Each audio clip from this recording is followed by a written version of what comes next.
పనే దైవం అనుకుంటే నీకు ఏ దేవుడు అవసరం లేదు. స్పెషల్గా దేశానికి సేవ చేయని అవసరం లేదు. 10 మందికి తిండి పెట్టాలి.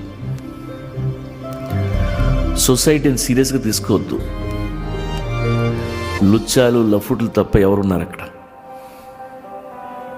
పని చేసుకో, దాచుకో, అమ్మ నాన్నని నాన్న వాళ్ళని చూసుకో. అలా ఆకాశంలోకి చూడు, పక్షులన్నీ మైగ్రేట్ అవుతున్నాయి. ఈ సమ్మర్లో నువ్వు మాత్రం ఇక్కడ ఏం పీక్తావు? వాటిలాగే నువ్వు ట్రావెల్ చేయి. అలా తిరిగిరా. బోల్డ్ ఎంత ప్రపంచం ఉంది. ఎన్నో చూడొచ్చు, ఎందరినో కలవచ్చు. అనుక్షణం బతికితే చాలు, అదే జీవితం.